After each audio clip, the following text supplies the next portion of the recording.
Halo teman-teman, selamat datang ya di channel YouTube saya. Jumpa lagi dengan saya tetap di channel Yulili. Kali ini saya akan membahas tentang surat notis. Jadi yang banyak dipertanyakan yaitu tentang bagaimana cara membuat surat notis. Surat notis itu adalah surat pengunduran diri dengan 1 bulan pemberitahuan ke majikan. Nah, ini adalah contoh surat notis yang diberikan ke majikan Hong Kong, kayak gitu ya. Ini khusus bagi teman-teman yang bekerja di Hong Kong. Jadi surat notis itu bisa didapat di mana? Biasanya pertanyaannya seperti itu. Jadi sebenarnya surat notis itu adalah kita sebagai pekerja itu mengundurkan diri kepada majikan. Jadi kita yang membuat, kayak gitu ya. Jadi nggak ada draftnya, nggak ada filenya, nggak ada donor di mana, kayak gitu. Dan ngambilnya di mana itu sebenarnya nggak ada, kayak gitu. Cuman kadang itu ada agent itu juga menyiapkan untuk surat notis atau surat pengunduran diri, kayak gitu. Nah, saya akan memberikan salah satu contoh yaitu surat pengunduran diri. Terus apa sih bedanya notis sama break kontrak? Jadi notis sama break kontrak itu apa? Sebenarnya sama aja. Notis itu surat pengunduran diri, break kontrak itu juga pemutusan kontrak, kayak gitu. Jadi nggak ada bedanya. Kalau terminate itu sama aja, pemutusan kontrak, kayak gitu ya. Jadi sama aja. Terus habis itu banyak sekali teman-teman itu yang mungkin nggak mau repot ngomong sama majikan, langsung aja nulis surat notis, terus langsung dikirim ke imigrasi. Apakah boleh kayak gitu? Yang namanya notis itu kita ngasih tahu ke majikan. Jadi majikan mau nerima atau tidak itu terserah. Apa kata nanti?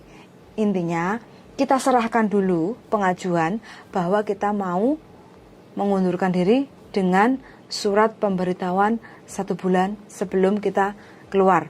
Jadi jangan kita belum ngasih tahu ke majikan, terus langsung aja surat itu dikasih ke imigrasi. Itu namanya bukan notis. Masa notisnya ke imigrasi? Imigrasi itu yang memberi informasi bahwa pemutusan kontrak Anda akan berakhir tanggal berapa. Tapi diketahui oleh kedua belah pihak. Ya, diketahui oleh kedua belah pihak. Jadi antara pekerja dan majikan. Kayak gitu. Jadi formnya sudah ada di sini. Contohnya itu boleh ditulis tangan, atau teman-teman boleh minta ke agennya, atau teman-teman itu bisa, bolehlah nanti komen-komen di channel YouTube saya. Mana tahu saya bisa ngirim contohnya, kayak gitu. Yang penting intinya kita mengundurkan diri ke majikan. Alasannya apa? Itu terserah. Itu kan beda-beda pasti alasannya, kayak gitu ya. Nah, selepas kita mengundurkan diri, antara majikan mau nerima atau tidak, itu urusan belakang. Yang penting teman-teman sudah melalui proses yaitu ingin mengundurkan diri dengan cara break kontrak atau notice, 1 month notice, surat pemberitahuan, kayak gitu ya. Nah, jangan lupa surat pemberitahuan itu kita pasti kasih ke majikan 2 lembar. Harusnya majikan itu ada tanda tangan bahwa menyetujui kalau kita mau keluar bulan depan, kayak gitu ya. Kalau memang majikan nggak menyetujui, kita bisa minta tolong ke agen, kasih tahu ke majikan aku udah ngasih notis, kayak gitu. Intinya kita sudah ada record untuk ngasih tahu pihak ketiga, agen, kayak gitu. Kalau seandainya teman-teman bener kepingin keluar, ya nggak apa-apa, yang penting majikan tahu, terus teman-teman mau ngirim langsung ke imigrasi nggak ada masalah. Yang penting majikannya sudah tahu kalau teman-teman itu mau notis, kayak gitu ya. Nah, selepas notis kita kerja 1 bulan. Bulan berikutnya last day ya, hari terakhir kerja. Kita kerja mungkin yang namanya kita notis dan nggak finish, itu ada yang 6 bulan, ada yang setahun, ada yang 9 bulan, kayak gitu ya. Berapapun kita bekerja, kalau kita sudah ada visa, jadi kita masih tetap wajib untuk mendapatkan tiket pulang ke Indonesia 1 jalan ya, tiket pulang ke Indonesia. Untuk uang itu tidak wajib. Itu hanya negosiasi antara majikan dan kita, kayak gitu ya. Jadi kalau majikan mau ngasih uang, ya nggih monggo. Tapi kalau majikan nggak mau ngasih uang, tapi maunya ngasih tiket, ya kita harus nerima. Karena niat kita kan putus kontrak dan mau pulang ke Indonesia. Kalaupun teman-teman nggak mau pulang, teman-teman masih ingin cari job yang lain atau mungkin ke Makau kayak gitu ya, yaitu keputusan teman-teman sendiri. Tiketnya mau dihangusin atau mau diundur, nggih monggo kayak gitu ya. Terus teman-teman juga akan berhak untuk mendapatkan uang selama teman-teman bekerja. Contoh, biasanya kan teman-teman gajian setiap tanggal 1. Terus habis itu tanggal 1 teman-teman ngasih notis, bulan depannya tanggal 1 teman-teman telah di. Jadi dalam 1 bulan bekerja itu teman-teman tetap mendapatkan gaji selama teman-teman bekerja kayak gitu. Nah, terus teman-teman juga tetap wajib untuk mendapatkan uang cuti tahunan, tergantung. Kalau kontrak pertama itu kan finish kontrak otomatis 14 hari. Tinggal kita hitung aja, kita kerja berapa lama. Kayak gitu ya. Terus selanjutnya uang transport 100 itu wajib. Nah, jadi yang harus diperhatikan di sini ya, teman-teman semuanya. Teman-teman harus mendapatkan hitung-hitungan, ini wajib. Jadi di sini teman-teman harus tanda tangan juga. Jadi apa yang teman dapat, teman-teman baru tanda tangan. Kalau nggak sesuai, teman-teman jangan mau tanda tangan. Mending teman-teman langsung ke labor untuk menyelesaikan perkara. Daripada tanya sana sini, itu tidak akan menyelesaikan masalah. Kayak gitu ya. Terus berikutnya, di sini adalah surat pemutusan kontrak. Jadi, kapan teman-teman itu last day? Jadi, tanggal berapa teman-teman itu last day? Jadi, 2 lembar ini, kalau teman-teman sudah keluar dari majikan, sebelum keluar dari majikan, pastikan urusannya sudah beres, clear dulu ya. Jangan teman-teman keluar, habis itu, loh aku gak entuk tiket, loh aku kok gak dapat apa-apa keluar dari majikan, kok ngaplo ini dan itu. Jangan seperti itu. Pokoknya selesaikan dulu sebelum teman-teman mengakhiri keluar dari rumah majikan kayak gitu.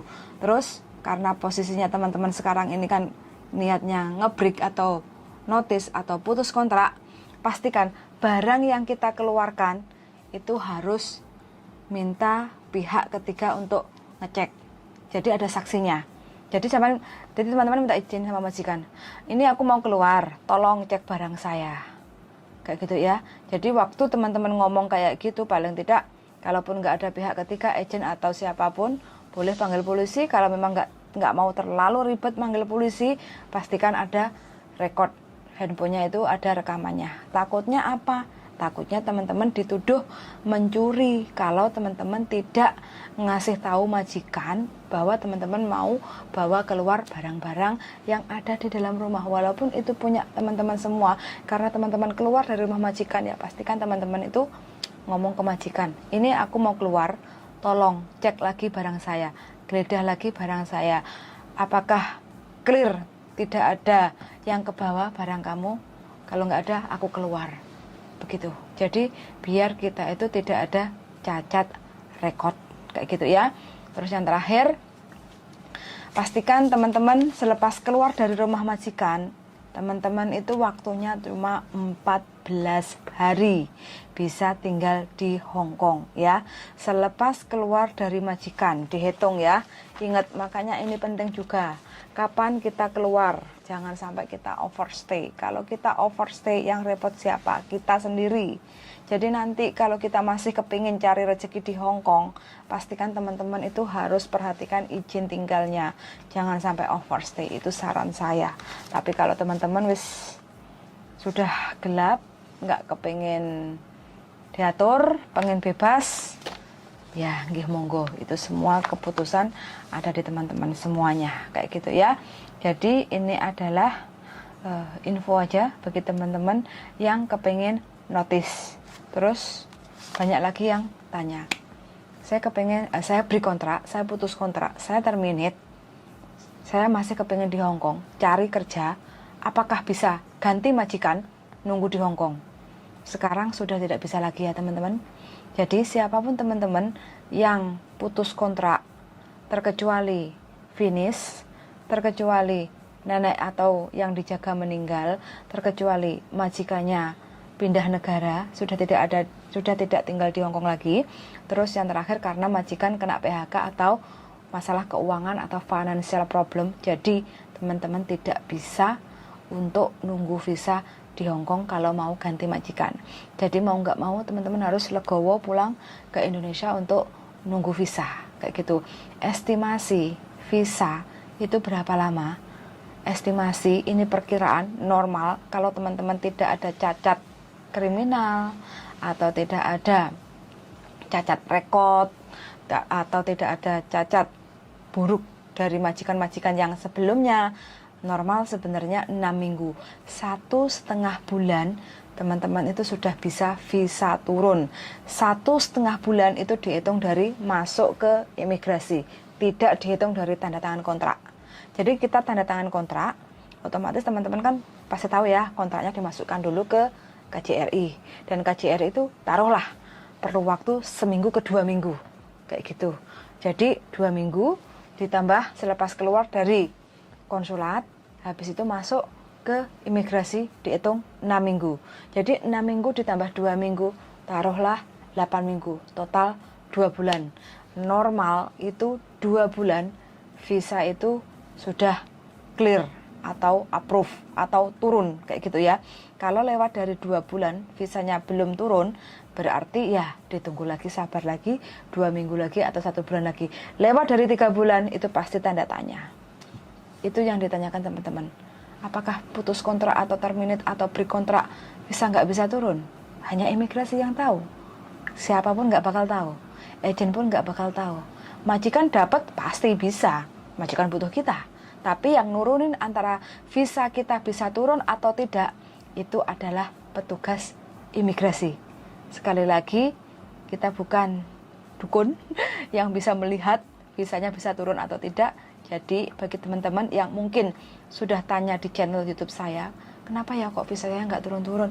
Kenapa ya? Berapa lama ya visa itu? Nah, jawabannya sekali ini saya bikin konten, mudah-mudahan banyak teman-teman yang mungkin bertanya sama saya, yang saya mungkin tidak bisa menjawab satu persatu. Saya mohon maaf, mungkin karena kesibukan saya bekerja, jadi ya mungkin ada yang terlambat untuk balas atau mungkin nggak kebales kayak gitu. Mungkin dengan adanya konten ini bisa lebih membantu mungkin teman-teman yang kepingin notice atau berkontrak ganti majikan dan masih belum kepingin pulang.